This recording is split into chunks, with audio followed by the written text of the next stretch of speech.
Durant ma semaine de stage, j'ai visité la pâtisserie haut de gamme Le Gourmet de Monsieur Nabil Sinaoui, qui a été créée le 10 août 2006 et qui occupe une place importante dans la production de pâtisseries françaises, mais aussi sur son tout nouveau pôle signature un traiteur événementiel. Le Gourmet, possédant déjà 3 points de vente, Amenza 5, Mégrine et La Marsa, amorce une nouvelle étape dans son développement en implantant un quatrième point de vente au lac 3 que j'ai eu l'occasion de visiter.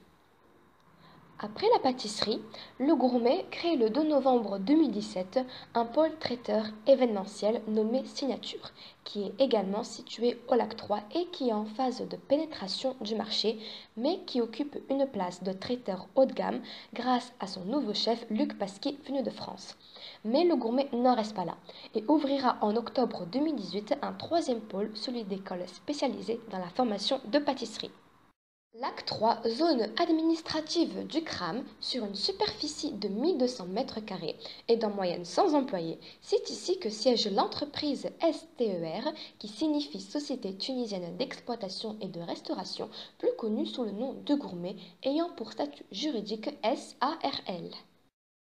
Le Gourmet possède également plusieurs fournisseurs, dont le groupe Délices et Afrah, qui est chargé de la décoration pour les événements qu'organise Signature. Maintenant, je vais vous parler des produits que propose Le Gourmet et Signature. Le Gourmet propose une gamme variée de pâtisseries et de viennoiseries. En ce qui concerne Signature, il propose plusieurs plats à emporter.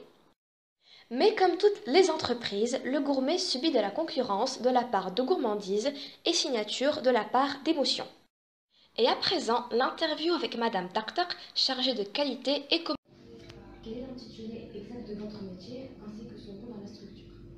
Alors, je suis donc directrice qualité et communication. Le rôle donc de ce poste dans la structure, dans notre entreprise, c'est gérer le côté qualité. Le côté qualité, là on parle de qualité, de management de qualité et non pas de qualité de produit, même si la qualité du produit est quelque part concernée et implicite dans le travail. Mais pour ce poste-là, je suis plutôt responsable de gérer tout le système de management, c'est-à-dire toute la façon de gérer l'entreprise en ce qui concerne les procédures, les formulaires, tout le côté organisationnel, on va dire, de l'entreprise. Ça, c'est le côté qualité. Je porte deux chapeaux, donc ça, c'est le premier. Le deuxième, c'est la communication. Et l'importance est très grande de la communication dans l'entreprise, c'est-à-dire qu'on doit gérer l'image de l'entreprise, fournir un support de communication et de marketing qui va appuyer l'activité de l'entreprise en général, du début à la fin, et donc et préserver l'image et donner une identité, surtout donner une identité à l'entreprise, le Gourmet, aujourd'hui. Donc ça, c'est les deux facettes de ce poste. D'accord, merci. Deuxième question, quel est le champ des activités liées à cette profession? Donc le champ, comme je vous ai dit tout à l'heure, c'est pour le côté qualité, c'est tout ce qui est procédural, façon de travailler, l'organisation,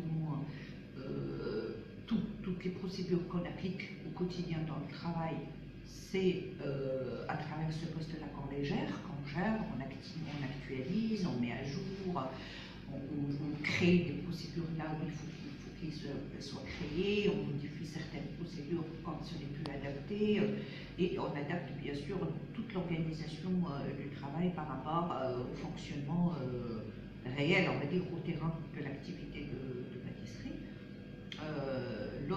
L'autre volet qui est la communication, comme je vous ai expliqué, c'est-à-dire gérer toutes les facettes de la communication, y compris l'image, l'identité. Il y a une charte graphique donc, qui doit être respectée et appliquée à chaque fois. Il y a l'effort communication, que ce soit sur les médias classiques comme sur les réseaux sociaux. Voilà, donc c'est tout ce travail-là en communication qui est aussi un peu implicite dans ce poste. D'accord. Quel est le ou les cursus de formation permettant d'arriver à votre métier, ainsi que la formation continue nécessaire à l'évolution du métier? D'accord. Donc pour les cursus, bien sûr, comme je vous ai expliqué, il s'agit de deux volets distincts, hein, même s'ils se rejoignent parfois. Pour la qualité, alors on peut être issu de plusieurs formations différentes. Côté communication, oui, je pense qu'il faut connaître le monde du marketing. D'accord, merci. De rien. Et maintenant, l'organigramme de l'entreprise. Pour conclure, cette semaine de stage m'a permis de découvrir comment fonctionne une entreprise qui produit de la pâtisserie. J'ai également appris que la communication au sein d'une entreprise était très importante. Ce qui m'a surpris, c'est que derrière la fabrication des gâteaux, il y avait toute une administration pour gérer la pâtisserie. La partie qui m'a plu est au niveau du laboratoire, car j'ai beaucoup aimé voir le chef pâtissier et son équipe préparer les différents gâteaux. Ma plus grande difficulté était d'aller vers les personnes pour leur poser des questions alors qu'ils étaient pris par leur travail. En ce qui concerne mon projet d'orientation, ce stage ne m'a pas vraiment aidé, mais ce fut une belle expérience.